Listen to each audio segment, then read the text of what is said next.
Needs a practice regular के चाहिन्छ भन्दा चाहिँ यसमा चाहिँ प्र्याक्टिस चाहिँ चाहिन्छ तिमीलाई टाइम दिएर प्र्याक्टिस गर्यो भने यो च्याप्टर चाहिँ सजिलो पनि छ छिटो पनि जान्छ धेरै प्रब्लम चाहिँ छैन है in case of the chapter number 4 थोरै टाइम लाग्ने थोरै भुल्ने भनेको च्याप्टर नम्बर 5 र 6 हो त्यहाँ चाहिँ अलि टाइम चाहिँ लाग्छ capital structure and cost of capital भनेर भनेका छौँ यसमा टाइम लाग्छ नै र इन्भेस्टमेन्ट डिसिजनमा पनि टाइम लाग्छ यो दुईवटा च्याप्टर चाहिँ टाइम लाग्ने खालको छ last chapter working capital management theory हो यसबाट तिमीलाई आउने पनि थ्योरी नै हो तर केही हिसाबहरू चाहिँ छ जुन हामीले क्यास कन्भर्सन साइकलको हिसाबदेखि लिएर जुन इन्भेन्टरी म्यानेजमेन्टको हिसाबदेखि लिएर यिनीहरू चाहिँ गर्नै पर्छ किनभने चाहिँ यिनीहरू सर्ट क्वेसनमा चाहिँ यिनीहरूलाई इन्क्लुड गराउँछ है त्यही भएर अब हामी अलि हामीलाई टाइम लगाउने भनेकै च्याप्टर कुन हो त भन्दाखेरि चाहिँ capital structure and cost of capital and I am saying regularly चाहिँ रिस्क एन्ड रिटर्न फेरि लङ क्वेसनको लागि इम्पोर्टेन्ट है रिमेम्बर 15 नम्बरको लागि तर छन फेरि के छ सहिलो छ त्यो मैले बिबिएसमा पढेको याद छ भने बिबिएसमा जे पढेका हो त्यो जस्ताको तस्तै के छ भन्दाखेरि चाहिँ रिभाइज छ त्यसमा कुनै कुरामा के ल्याएको छैन भन्दाखेरि चाहिँ चेन्जेस ल्याउने काम चाहिँ गरेको छैन है in case of the risk and return okay चाहिँ अहिले चाहिँ हामी छौँ च्याप्टर नम्बर 3 है च्याप्टर नम्बर 3 को कहाँसम्म गरेको हेर त ल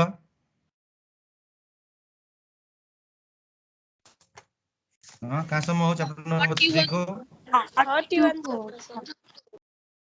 31 को कम्प्लिट गरेको हो प्रिफर स्टकमा आएको हो क्या ए ल 32 मा छ होला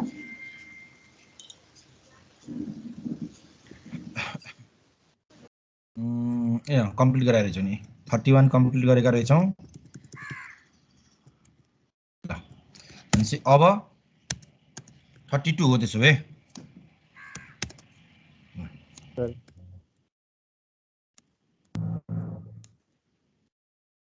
है 32 मा के भनेको छ त्यसलाई सरस्वती हेर्दै जाउँ र त्यही अनुसार गर्दै जाउँ है calculate the value of the following preferred stock भनेर भनेको छ ल प्रिफर्ड स्टक हिसाब बल्ल आयो मैले तिमीलाई सुरुमै भनेको थिएँ इन दिस च्याप्टर प्रिफर्ड स्टकको त्यति धेरै इम्पोर्टेन्स चाहिँ छैन है एक्जामिनेसन पोइन्ट अफ भ्यूबाट हेर्ने भए किन चाहिँ हामीलाई स्टक भ्यालुएसनमा कमन स्टकलाई नै बढी के गर्छ फोकस गर्छ कमन स्टकलाई बढी फोकस गर्नुको मेन रिजन के हो त रिफाइन गर्ने भने कमन स्टकको डिभिडेन्ड रेट के हुन्छ चेन्जेस भइरहेको छ प्रिफर्ड स्टकको डिभिडेन्ड जहिले पनि के हुन्छ सेम हुन्छ सेम हुनासाथ त्यो के भइदियो कमन स्टकको जिरो ग्रोथ मोडलसँग ठ्याक्क म्याच खान्छ जिरो ग्रोथ मोडल थोरै भने के छ भन्दाखेरि चाहिँ सजिलो छ है त्यही भएर प्रिफर्ड स्टकको एउटै मात्र ट्रेन्डको हिसाब हुन्छ भने चाहिँ कमन स्टकको डिफ्रेन्ट ट्रेन्डको के हुन्छ हिसाबहरू चाहिँ छ त्यही भएर कमन स्टकबाट नै के गर्छ क्वेसन सोध्छ चाहिँ त्यो प्रिफर्ड स्टक यतिवटा क्वेसन राख्दै सकाइयो केही पनि राखेन ल है एमा ल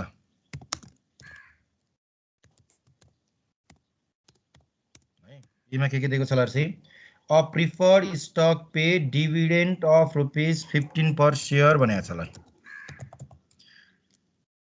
dividend of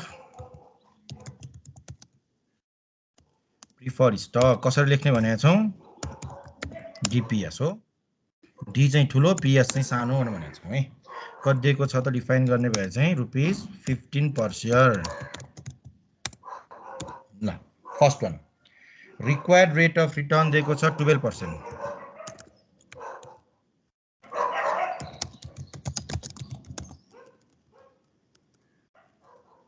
required rate of return दिएको छ कति पर्सेन्ट त डिफाइन गर्ने भए 12% है यसलाई के मात्र लेख्दा नि हुन्छ अथवा केपी 12% ल अब के निकाल्नु पर्यो त भन्दाखेरि चाहिँ भ्यालु अफ प्रिफर्ड स्टक चाहिँ निकाल्नु पर्यो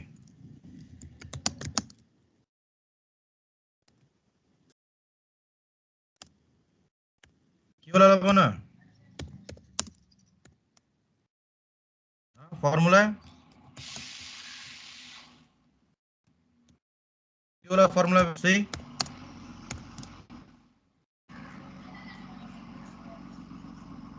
के हुन्छ फर्मुला प्रिफर्ड स्टक को यो केसमा डीपीएस डिवाइड बस फिनिश डीपीएस डिवाइड बाइ केपी हो डीपीएस भनेको कति छ 15 डिवाइड बाइ केपी भनेको 0.12 now say this the answer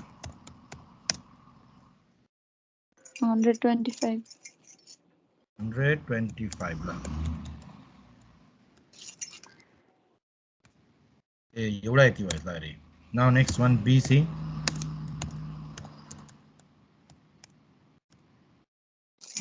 बीमा के भनेको छ ल a preferred stock which has the dividend rate of 18% on 100 par value the appropriate discount rate for the stock of the risk level is 15%. I hope गर्न सक्छौ यो म गर्नेवाला छैन सक्छौ नि हो ए र बी मा मात्र के फरक गरिदियो भने ए मा चाहिँ डिभिडेन्ड डाइरेक्टली रुपीजमा दियो बी मा पर्सेन्टमा दियो के गाह्रो छ र 18% अफ 100 रुपीज भनेको छ भनेपछि 18 रुपैयाँ के भयो डिभिडेन्ड भयो डिस्काउन्ट कति भयो केपी डिफाइन गर्ने भयो भने द्याट्स कम्स टु 15% है अब ल सी को थोरै फरक गरे ल बी को आफै सक्छौ है माथि ए को सँग सेम भयो ल C a preferred stock with rupees 100 par ल पार भ्यालु कति प्रोभाइड गर्यो डिफाइन गर्ने भए 100 10 इयर म्याचुरिटी म्याचुरिटी पिरियड चाहिँ याद राख माथि थिएन म्याचुरिटी पिरियड कति दियो त डिफाइन गर्ने भए चाहिँ 10 इयर्स है 10% डिभिडेन्ड भनेको छ ल डिभिडेन्ड रेट दियो डिभिडेन्ड रेट कति दियो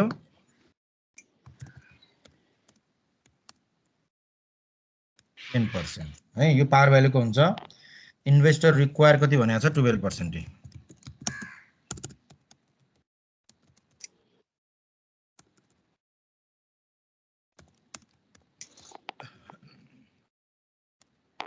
कति दियो त डिफाइन गर्ने भए 12% ल भन कसरी निकाल्ने होला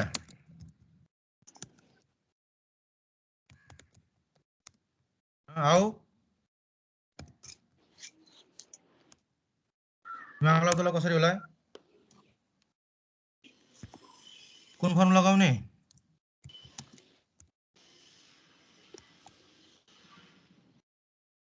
फास्ट कुन फर्मुला ल एउटा कसले भन ल दिमाग लगायो ल EPS into PVIF K percent years plus MPVIF K percent years. बस ल ओन भ्यालुएसनमा जुन फर्मुला पढेको सेम है त्यो भन्दा बढी जान पर्ने म्याचुरिटी पिरियड दिएको छ भने त्यही बोन भ्यालुएसन फर्मुला लगाउँछ P0 इक्वल्स टु अब उता आई लगाउँथ्यो भने डिभिडेन्ड लगाइदियो PVIFA K% n years हो plus M PVIF K% n years ल सरी स्मल n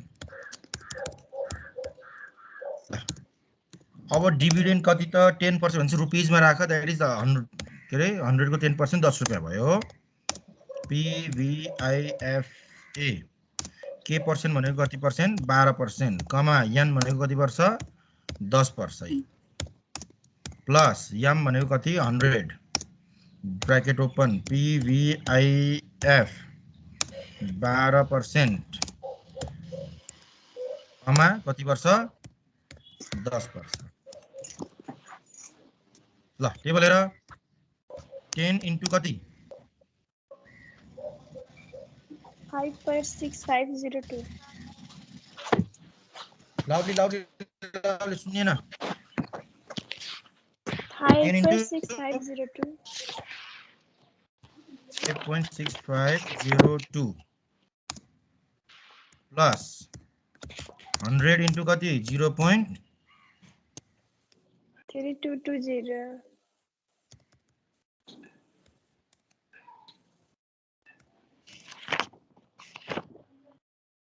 करेक्ट छ भने है म चेक गराएन है मिस्टेक नहोस् है त्यो क्याल्कुलेसनमा चाहिँ हाउ मच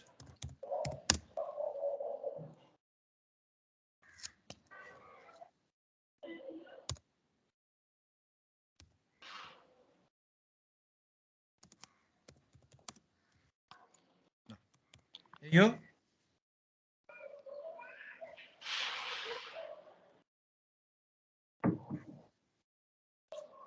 ठीक छ बुझियो 32.2 होला नि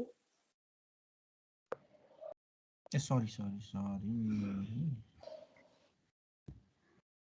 एउटा डेसिमल जम्प हान्ने चाहिँ है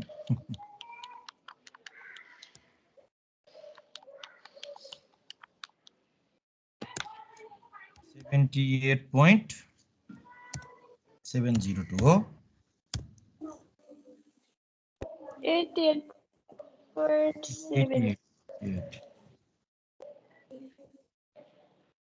88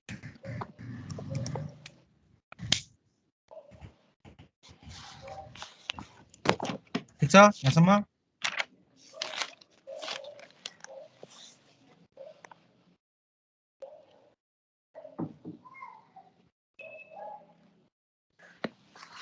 मलाई रेगुलर आउने साथीहरुलाई कल गर्दै गर है कोही छुटेको छ भने ओके ल सही रिमेम्बर अब प्रिफर्ड स्टक को यति एउटा हिसाब छ यो बाहेक अरु केही पनि लरै राखेका छन् है 32 को एउटा हिसाब ल राख्यो फिनिश यो भन्दा अरु केही पनि ल राखेका छन् चाहिँ there also we can just analyse about the importance of the preferred stock अब आउँछ 33 को हेर है यिनीहरुको थोरै चेन्ज गरेको छ हेर्दाखेरि चाहिँ धेरै गाह्रो बनाएको जस्तो चाहिँ देखिन्छ बट आखिर के छ भन्दा चाहिँ अगाडिको हिसाबसँग सेम छ है ल हेर चाहिँ problem number 33 the free cash flow भन्नु भनेको छ The free cash flow of Kailali Corporation during the next 3 years are given below, after which the FCF is expected to grow at a constant 5% rate. Kailali WACC is 10% भनेर भनेको छ याद राख अब तिमीहरूले दिमागमा मात्र के याद राख भने फ्री क्याश फ्लो भनेको चाहिँ कुनै पनि इन्भेस्टमेन्ट सेक्टरमा इन्भेस्ट गरियो भने कुनै पनि इन्भेस्टेबल सेक्टरमा इन्भेस्ट गरियो भने कुनै पनि एसेटहरुमा लगानी गरियो भने त्यो इन्भेस्ट गरे बापत now if we use to receive the cash in the future है if we use to receive the cash in the future that type of cash are generally defined as the free cash flow को केसमा के गर्छ define गर्छ हामीलाई आउने पैसा that may be in a positive form that may be in the negative form है त्यो कति दिएको छ 3 वर्षको चाहिँ दिएको छ फर्स्ट इयर को दिएको छ -1 लाख सेकेन्ड इयर को दिएको छ 150 थर्ड इयर को दिएको छ 2 लाख दिएको छ है अब तिमीले मात्र यसलाई कसरी सम्झौ भने चाहिँ बिल्कुलै नयाँ हिसाब भन्न सम्झिने काम चाहिँ नगर रिमेम्बर अब यो फ्री क्याश फ्लोलाई डिभिडेन्ड जस्तो सम्झै शेयरमा इन्भेस्ट गरियो भने पनि त्यो शेयरबाट फ्युचरमा आउने रिटर्नलाई हामीले के भन्छौं डिभिडेन्ड भनेर भन्छौं जस्तो हामीले D1 D2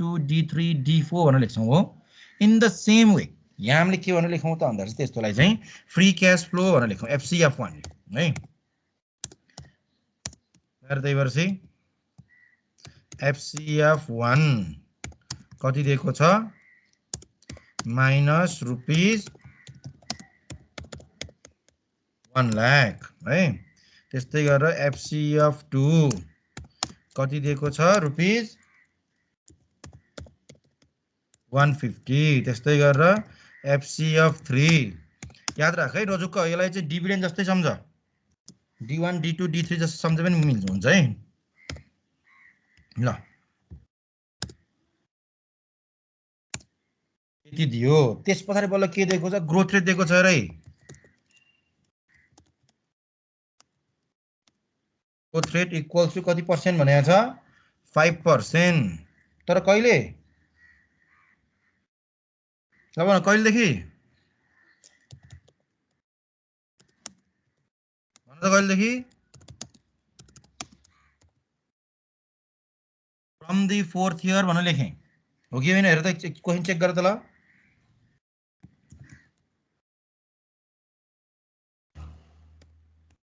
बोलाउन हो बोल्दै बोल्दैन तपाईहरु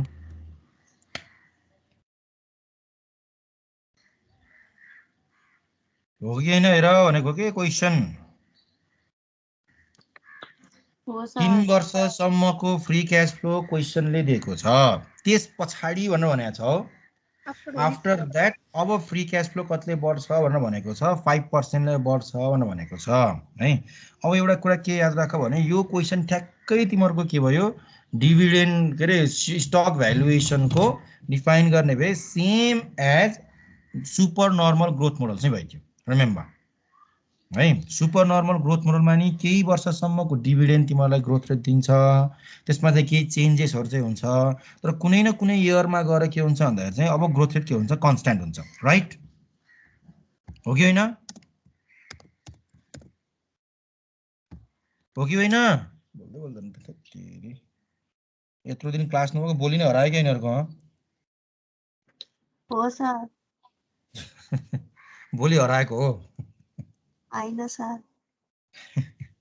है। त्यही भएर चाहिँ first year second year third इयरको ग्रोथ रेट किन दिन परेन भने उसले FCF1 FCF2 FCF3 आफै दिएको छ। यसलाई मात्र दिमागमा के याद राख, यो D1 D2 D3 हो भन्ने सम्झ है।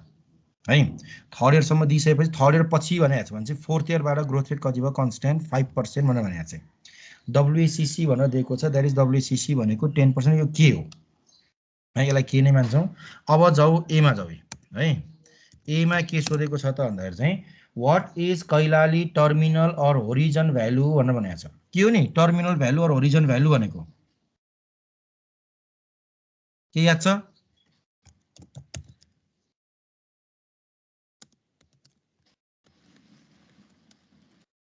खास लेखाउनु त पर्ने नि, म लेखाउँछु है। Terminal value and horizon or horizon value is the value of share at the year where the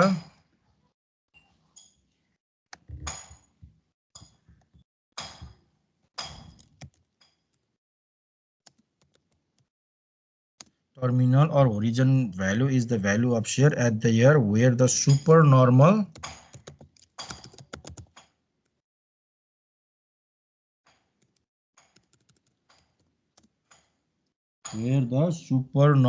growth rate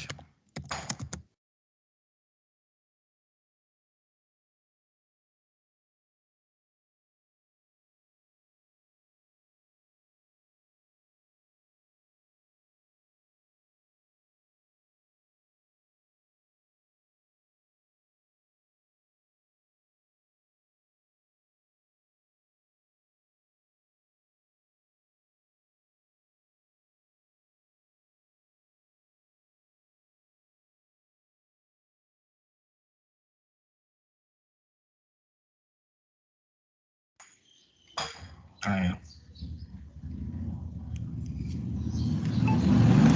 line गएको हो।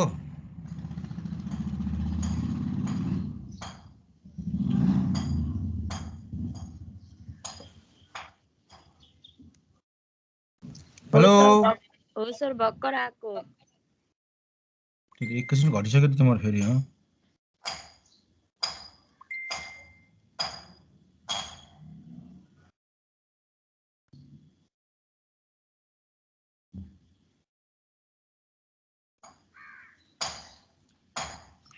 यो कति टाइम लाग्ने आउनेहरूलाई?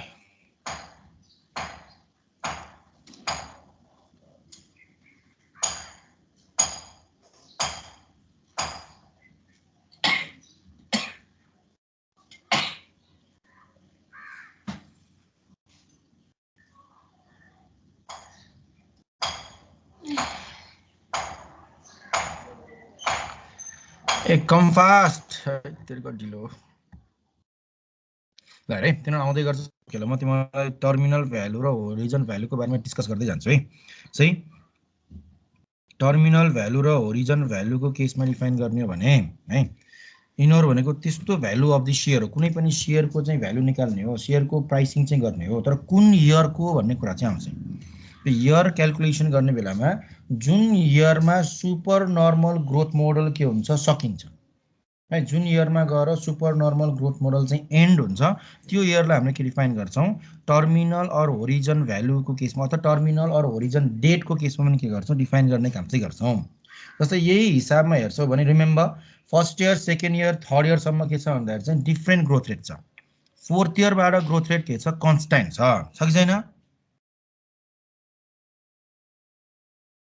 छ कि छैन? फोर्थ इयरबाट ग्रोथ रेट कन्स्ट्यान्ट। फोर्थ इयरबाट ग्रोथ रेट कन्स्ट्यान्ट छ भने थर्ड इयरमा गएर के भयो यसको सुपर नर्मल ग्रोथ रेट चाहिँ एन्ड भयो भनेपछि थर्ड इयरको भ्यालु निकाल भनेको। यसरी याद राख है। कुनै कुनै हिसाबमा तिमीहरूलाई मानौ फिफ्थ इयरसम्म चाहिँ सुपर नर्मल ग्रोथ रेट देला, सिक्स्थ इयर पछि बल्ल के छ त डिफाइन गर्ने कन्स्ट्यान्ट छ भने अब त्यो हिसाबमा तिमीहरूलाई टर्मिनल भ्यालु क्यालकुलेट गर भने चाहिँ तिमीहरूले फिफ्थ इयरको के गर्ने P5 चाहिँ निकाल्ने हो। तर यहाँ हेर्ने हो भने डिफाइन गरेर चाहिँ first year second year third इयरमा चाहिँ ग्रोथ रेट के छ फ्लक्चुएसन छ किन चाहिँ -1 लाख 150 2 लाख भनेको त्यो राम्रो के अरे कन्स्ट्यान्टली बढेको छैन फोर्थ इयरबाट कन्स्ट्यान्ट छ भने चाहिँ now here we are going to define terminal value भनेर कति निकाल्छौँ त डिफाइन गर्ने भए चाहिँ यसलाई टिभी निकाल्छौँ अनि 3 गर्छौँ है बुझ्यौ नि टिभी 3 कसरी भयो भन्ने कुरामा हजुर सर है ओके फर्मुला याद राख उताको P3 जस्तो फर्मुला याद राख ल उता P3 हुन्थ्यो भने के गर्थ्यो भन त स्टक भ्यालुएसनमा P3 निकाल्नु पर्ने फर्मुला के गर्थ्यो D3 1 plus G upon K minus C. के रे D3 अँ and C upon K minus C. Okay okay ल अथवा P3 निकाल्न पर्ने हो भने जहिले पनि 1 वर्ष अगाडिको डिभिडेन्ड राख्थ्यौ हो तिमीले भन्नु ठिकै हो D4 divide by K minus G गर्थ्यौ D4 भनेको D3 1 plus G नै हो यहाँ पनि सेम TB3 निकाल्दै छौ भने रिमेम्बर FCF नै लेख्छौं तर 1 वर्ष अगाडि भनेको कहिलेको भन्दा 4 FCF4 डिभाइड बाइ के गर्छौं K minus G नै गर्ने अरु केही पनि हुन्न है याद राख अघि भने जस्तै FCF4 कसरी आउँछ त डिफाइन गर्ने भए FCF3 bracket 1 plus G divide by के हुन्छ K minus G ठीक छ ल हेर FCF3 त हामीसँग छ कति छ FCF3 2 लाख सही 2 लाख ब्रैकेट 1 plus G भनेको छ ग्रोथ रेट अब कन्स्टेन्ट ग्रोथ रेट राख 5% डिवाइड बाइ K भनेको कति छ रे 10% ल माइनस अगेन हाउ मच 5% ल गर्दा कति आउँछ क्याल्कुलेसन गर्दाखेरि यो 21 लाख भयो 21 लाख डिवाइड बाइ 0.5 गर्दा 42 4 करोड 20 लाख हो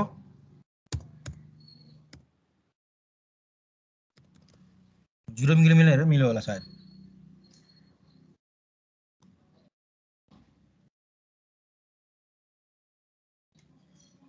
हैन न 42 लाख कहाँ 21 लाख भन्दा 2 लाख हुने 42 लाख ल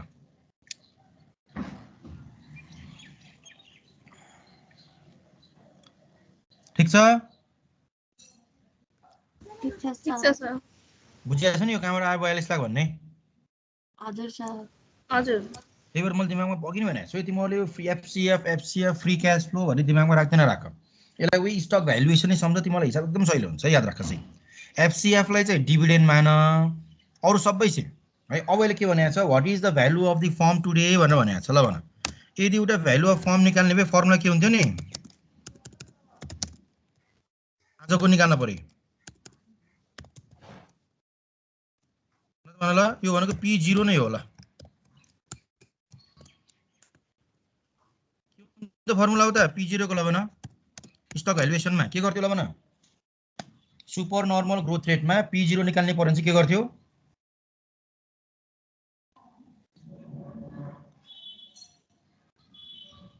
फास्ट यार don't waste the time T1 upon 1 plus K to power 1 plus T2 upon 1 plus K to power 2 plus P3 upon 1 plus K to power 3 plus P3 upon 1 plus हो त्यही हो ल यहाँ पनि के गर डिभिडेन्डको ठाउँमा FCF राखे FCF1 divide by 1 FCF1 divide by 1 plus K को पावर कति 1 यो पावर है प्लस त्यसपछि के हुन्छ FCF2 divide by 1 plus K को पावर 2 कहाँसम्म पुग्ने थर्ड इयरसम्म किन त्यस पछाडी 5% कन्स्ट्यान्ट छ अनि माथि ल थर्ड इयर लेखिहाले अब के लेख्ने त्यसो भए यहाँ FCF3 लेखिसके उता हामीले के लेख्थ्यौं P3 लेख्थ्यौं हो TB3 अब यो P3 को ठाउँमा के आउँछ TB3 आउँछ TB3 divide by 1 plus K को पावर 3 ल याद राख फर्मुला सेम छ है केही फरकै छैन फर्मुलामा कुनै चेन्जै छैन रिमेम्बर FCF1 अब याद राख है माइनस कति 1 लाख डिवाइड बाई 1 लाख भनेर 10,000 हाल्छु 1 प्लस के भनेको 0.1 हो को पावर 1 ल यसरी गर्दै जाऊ ल FCF2 भनेको कति छ 150 डिवाइड बाई 1 प्लस के भनेको 0.1 को पावर 2 प्लस FCF3 भनेको 2 लाख डिवाइड बाई 1 प्लस 0.1 को पावर 3 प्लस TB3 अघि भर्खर आइसक्यो 42 लाख डिवाइड बाई 1 प्लस 0.1 को पावर कति 3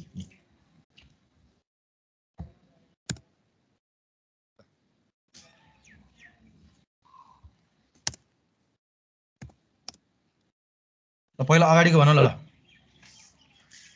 1 लाखलाई 1.1 ले भाग गर्दा कति आउँछ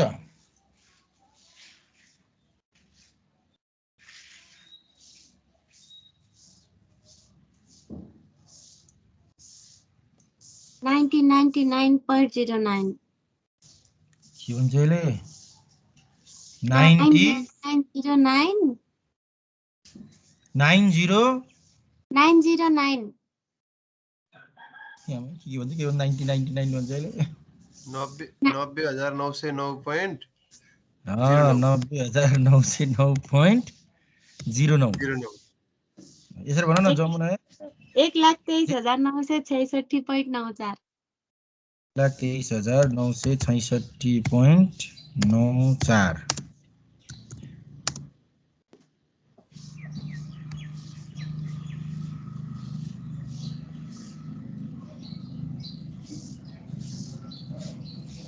1,50,262.9 265.94 9 हो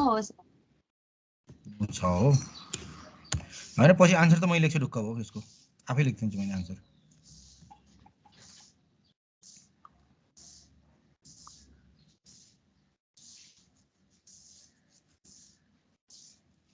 $31,55,522.1 छ 522.1 छ ठीक छ ल अब यसको तिमीले आन्सर जेसुकै निकाल म आफै लेख्छु है 33,38,42.90 आउनु पर्यो रे ल आउनु पर्यो थोरै दायाँ बायाँ नि हुँदैन थोरै दायाँ बायाँ नि यही लेख्ने अब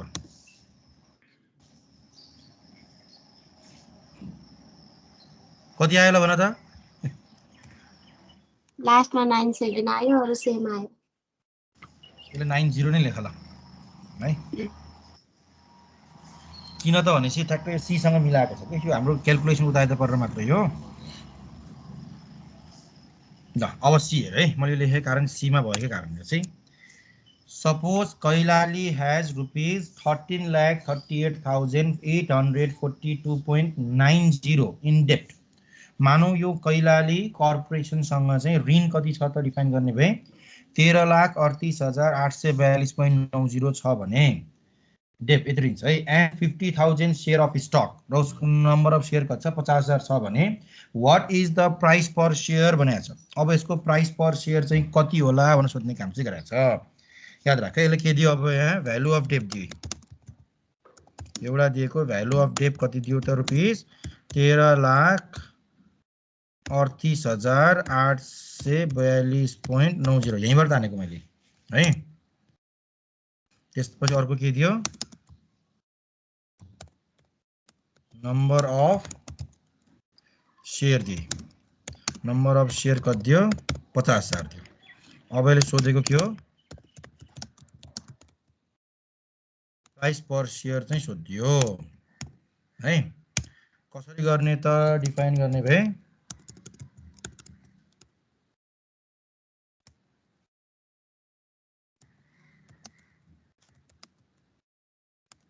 price per share equals to याद राख है भ्यालु अफ फर्म माइनस त्यसमा भ्यालु अफ डेप घटाउनु पर्यो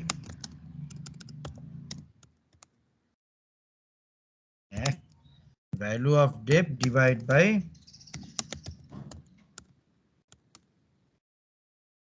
नम्बर अफ सेयर गर भाइ मलाई त्यही ढुक्कै भनेको भ्यालु अफ डेट फर्म कति आएको थियो 33,38,42.90 minus value of form 13,38,42.90 divide कति त डिफाइन गर्ने भए 50,000 सरी होल डिवाइड हो कि भ्यालु मात्रै हो होल डिभाइड गर है अब 20 लाख हुन्छ है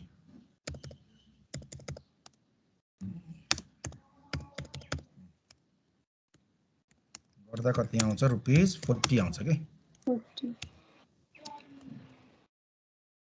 मैले त 97 लाई 90 बनाएको है किन आन्सर ठ्याक्क त्यही आएछ तर क्याल्कुलेसन तल माथि मात्र भएर हो अरु केही हुँदैन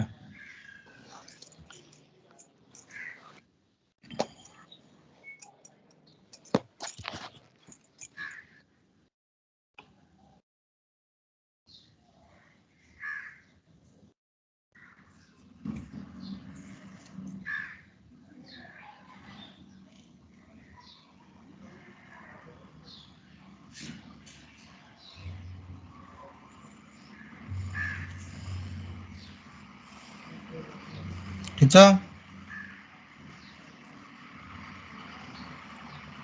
ठीक छ सर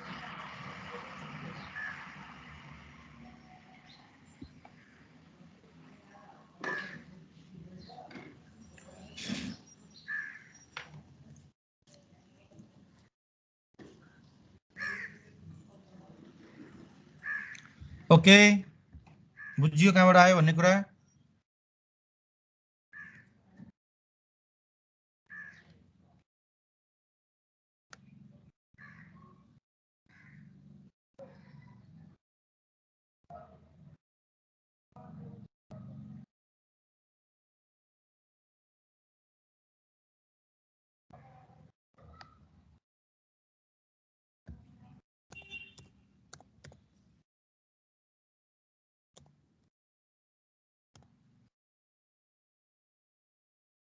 बुझ्यो कहाँबाट आयो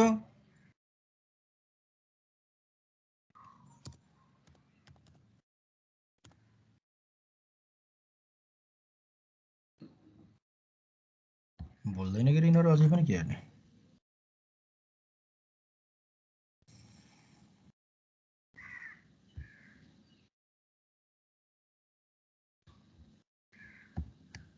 हेलो हजुर किन बोल्दैनौ भनेको तिम्रो है तिम्रो अचम्मै गर्छौ त नि बोलिरहेको सर ल अब हेर है 34 म 34 को पढ्छु मा त तिमीहरुको अब त्यो सेम एज 33 छ 33 मा चाहिँ तिमीहरुलाई के गरिदियो त डिफाइन गर्ने भए चाहिँ त्यो टेबल बनाएर दियो त्यही भएर इट्स ओके सहिले देखिया छ त 34 मा पनि त्यो ल्याङ्ग्वेज भएको कारणले गाह्रो होइन है रिमेम्बर पढ्दै गयो भने जस्ताको तस्तै सेम छ म सर पढ्छु मात्र है you have to do by yourself अनि अलि सुरुमा चाहिँ अलि गफ हानेको छ भनौँ गफको अलि ब्याकग्राउन्ड राखेको छ है C Due to highly specialized nature of the electronic industry, NEC Industries invests a lot of money in research and development of prospective product. अब research and development investment गर्ने कुरा ल्याएको छ है. Consequently, it retains all of its earning and reinvests them into the firm. Research and development मा लगानी गर्नुपर्ने कारणले गर्दा जतिसुकै यसको अर्निङ छ त्यो सबैलाई के गर्ने रिटेन गर्ने डिभिडेन्डको रूपमा नबाड्ने भनेको छ है र त्यसलाई के गर्ने रिइन्भेस्ट गर्ने ब्रैकेट में भन्दा चाहिँ in other words it does not pay any dividend at this time NEC does not have plans to pay any dividend in near future भन्यो र निकट भविष्यमा उसको लाभांश वितरण गर्ने कुनै योजनै छैन प्लानिङ है but a major pension fund is interested in purchasing NEC stock which is traded on the NEPSE but the next one in next context one of the major pension fund ले अब के गर्न खोजेको छ भन्दा now they have the interest to invest purchase the NEC को stock चाहिँ किन्न खोजेको छ है तर यसको नेप्सीमा के भइरहेको भन्दा कारोबार भइरहेको शेयर चाहिँ उले किन्न चाहिँ कस्यो ठुलो amount The treasurer of the pension fund has done a great deal of the research on the company and realized that its valuation must be based on the total company model भन्ने अब त्यो treasurer of the pension फन्डले चाहिँ analysis गरेर के गरिदियो त भन्दाखेरि चाहिँ अब यसको भ्यालुएसन गर्ने भए चाहिँ यसको टोटल कम्पनी मोडलबाट भ्यालुएसन गरेर बल्ल के गर्नुपर्छ, लगानी गर्नुपर्छ भनेर चाहिँ उसको के आइदियो, कन्क्लुजन आइदियो। त्यही भएर के गरिदियो, the pension fund treasurer has estimated NEC free cash flow for the next 4 years भनिदियो। अब पेन्सन फन्डको ट्रेजररले उसको पुरै एनालाइसिस गर्दा चाहिँ उसको 4 year को 4 वर्ष के निकाल्यो, फ्री क्यास फ्लो निकाल्यो। अहिलेको जस्तै अहिलेको 3 वर्ष थियो, 4 वर्ष थियो है। 3 million, 6 million, 10 million, 15 million। यसलाई के लेख, FCF1, FCF2, FCF3, FCF4 भनेर लेख्दियो। After 4 years free cash flow is projected to grow at a constant rate 7%। We same अघि आफ्टर 3 years थियो, अब यहाँ के भयो, आफ्टर 4 years भयो है, 7%मा। एनएससीसी दिएको छ, डब्लुएससीसी दिएको छ कति, 12% के। It has 60 million of total डेप्ट एन्ड प्रिफर्ड स्टक। त्यो टोटल भ्यालु अफ डेप्ट र प्रिफर्ड स्टक केमा घटाउने, प्राइस पर सेयर निकाल्न घटाउने। एन्ड नम्बर अफ सेयर कति दिएको छ, 1 million। What is the present value of NEC free cash flow during the next 4 years भनेको चाहिँ। अब के निकाल, पहिलोमा चाहिँ फ्री क्यास फ्लोको मात्र के निकाल, प्रेजेन्ट भ्यालु निकाल हो। अर्को टर्मिनल भ्यालु निकाल भनेर भनेको छ नेक्स्टमा। अर्को टोटल भ्यालु निकाल भनेको छ, अर्को प्राइस पर सेयर निकाल भनेको छ। सकिन्छ सकिन्न, ल भन। सकिन्छ सर। 100% सकिन्छ हो। हजुर। त्यो चाहिँ सेम छ, सेम एज 33 नै छ, त्यही छ गर है। 35 सिला।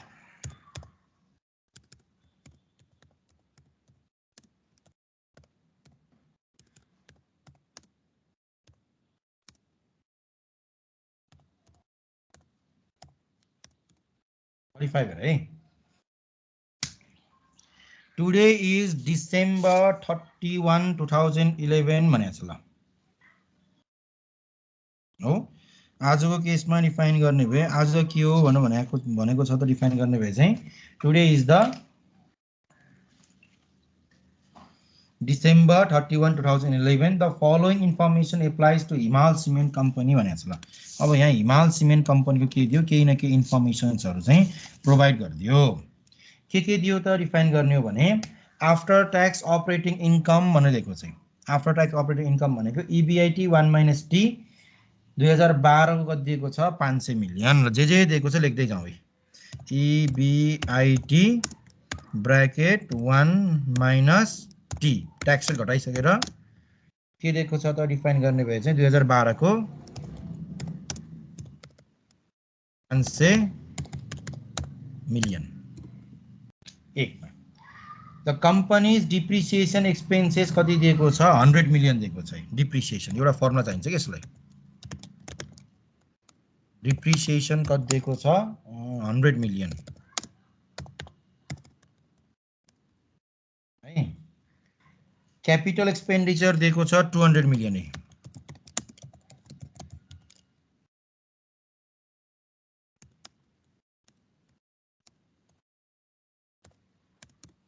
क्यापिटल एक्सपेन्डिचर प्रोभाइड गरेको छ 200 million।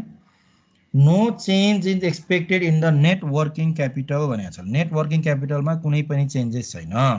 चेन्जेस भएको भए त्यसलाई माइनस गर्नु पर्थ्यो है अहिले पछि। Company free cash flow is expected to grow at a constant rate of 6% भन्दै ग्रोथ रेट दियो, पुरै कन्स्ट्यान्ट रहेछ ल। ग्रोथ रेट जी कति दियो त डिफाइन गर्ने भए चाहिँ 6%।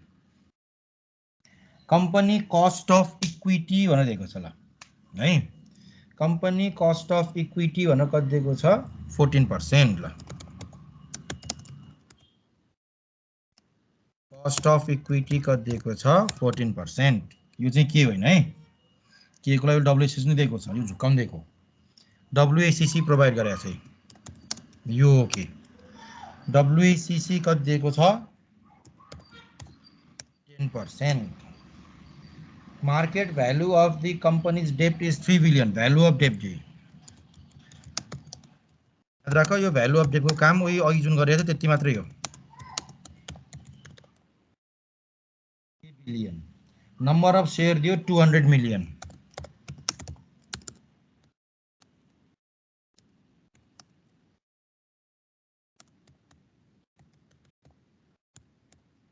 नम्बर अफ सेयर कति दियो, 200 million। Using the free cash flow approach, what should be the company's price per share today? भने चाहिँ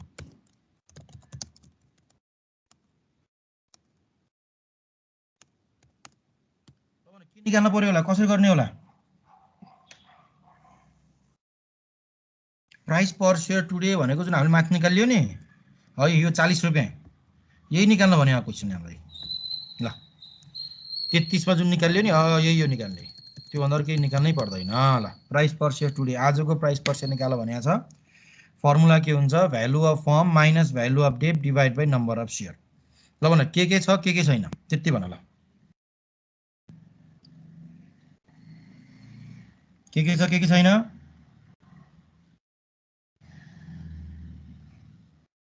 बोल्दै बोल्दैन कि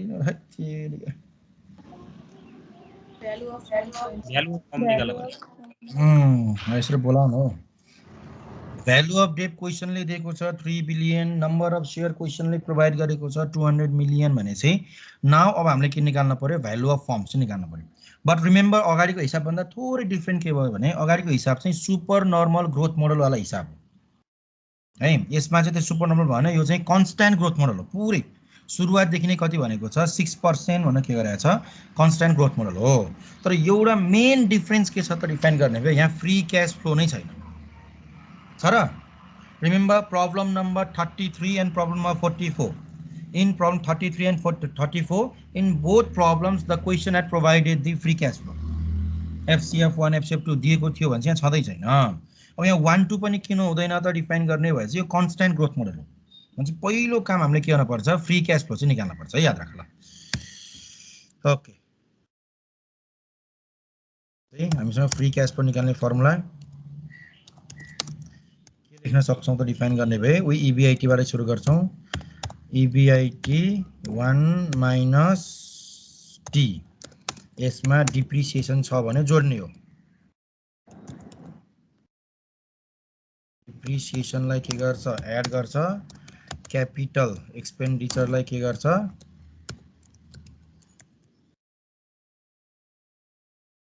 एक्सपेन्डिचरलाई लेस गर्छ। अर्को चेन्ज इन वर्किङ क्यापिटल छ भने त्यसलाई पनि के गर्छ? माइनस गर्छ है।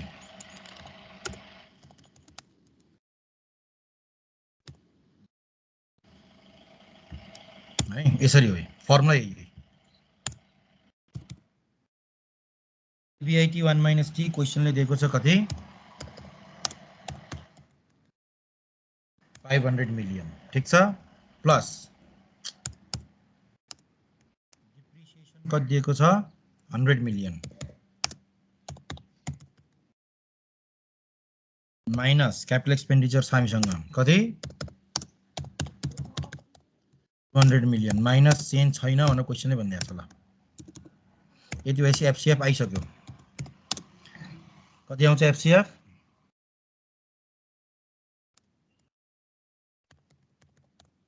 200 मिलियन। ल याद राख यो FCF भनेको चाहिँ कन्स्ट्यान्ट हो, जिरो ग्रोथ मोडल। FCF 1 निकालेको है यो चाहिँ हामीले। ल अब यो आइसके पछाडि नाउ अब के गर्छौं? भ्यालु अफ फर्म निकाल्छौं। भ्यालु अफ फर्ममा FCF 1 हो यो चाहिँ 1 divide by K minus G।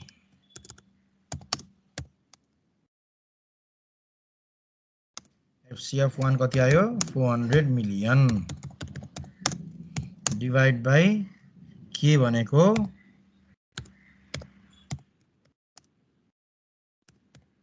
10% minus 0.6%। कति आयो भ्यालु अफ फर्म?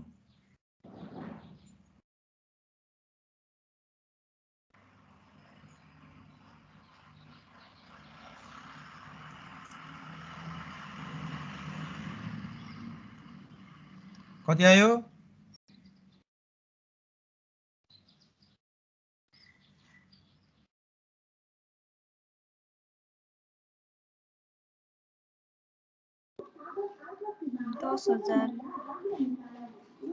हाँ? 10,000 10,000 मिलियन। अब त सेम, अब त केही प्रब्लम भएन। भ्यालु अफ फर्म आएपछि सर अब म के गर्ने? मैथ के ग्रुप बुझिने के सर एफसीएफ निकालेगे। एफसीएफ को फर्मुला हो यो, एफसीएफ 1 निकाल्ने फर्मुला हो। फ्री क्याश फ्लो निकाल्दै छौ भने हामीलाई खास नेट पैसा कति आउँछ त नि भनेर हामीले निकाल्ने कन्डिसन हो कि। EBIT 1 - T भनेको रिमेम्बर यो EBT हो। सरी के इन्ट्रेस्टलाई छोडेर भएको के हो त भन्दाखेरि चाहिँ EAT हो। यो हाम्रो इन्कम हो, त्यही भएर हामीले के गरेका छौँ, प्लस गरेका छौँ है। 500 मिलियन।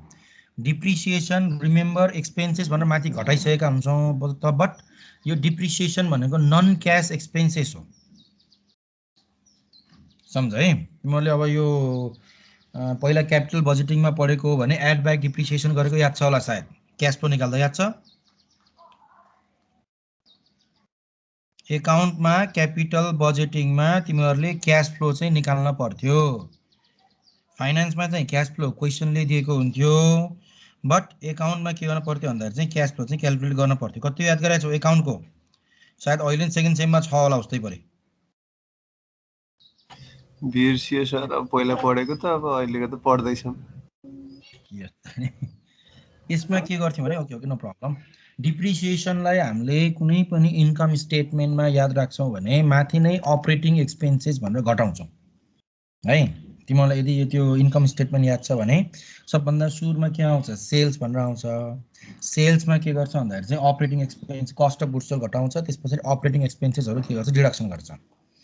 अपरेटिङ एक्सपेन्सेसमा के पनि राखेको हुन्छ भन्दाखेरि चाहिँ डिप्रिसिएसन पनि राखेको हुन्छ।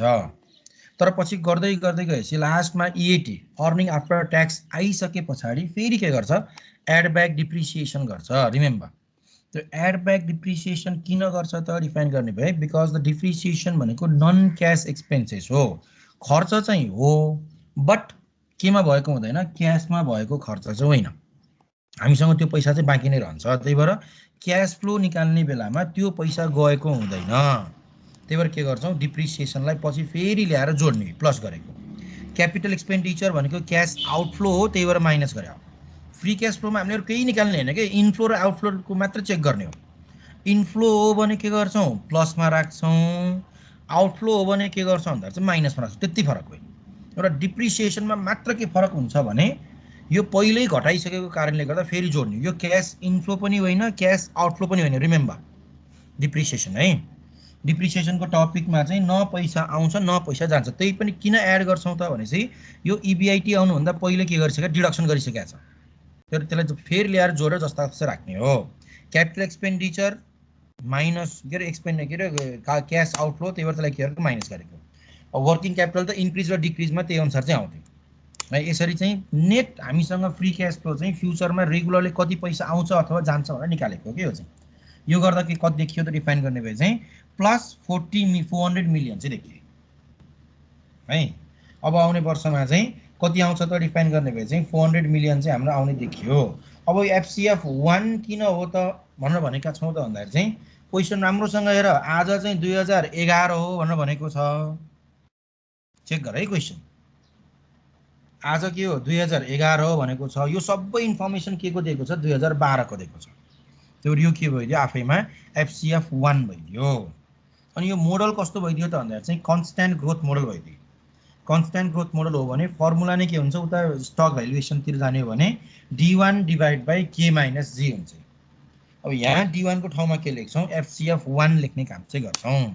तर FCF 1 / K - G गरेर कति आयो, 10,000 million is the value of form आउने काम चाहिँ गर्यो। ठिक छ नारायण? हजुर सर। अब त सकिहाल्यो नि ल। अब त एकै तरिकाले price per share equals to value of firm minus value of debt divide by number of share. ल भ्यालु अफ फर्म कति, 10,000 million minus value of debt कति छ रे, 3 बिलियन। 3 बिलियन भनेको 3,000 मिलियनमै राखेँ सबै। 3 बिलियन भनेको 3,000 मिलियन। किन मिलियनमा राख्यो भने चाहिँ नम्बर अफ शेयर पनि मिलियनमै छ, त्यही भएर आइहाल्यो यसरी कति आउँछ ल 7,000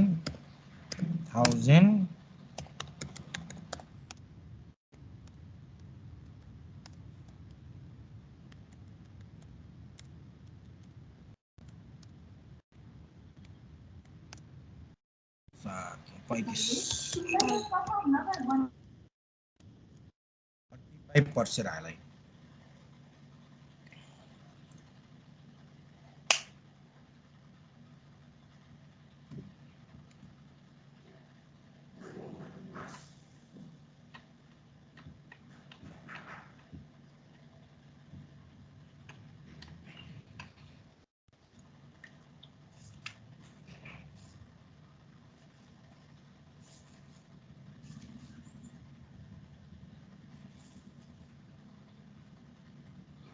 ठिक छ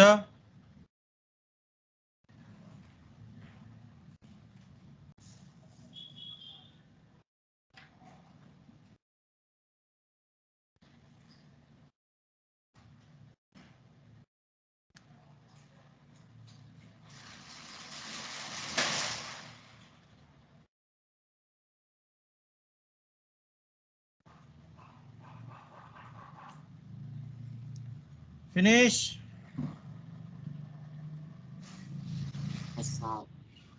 ल यति पनि सक्छौ ल ल यो चाहिँ कम्प्लिट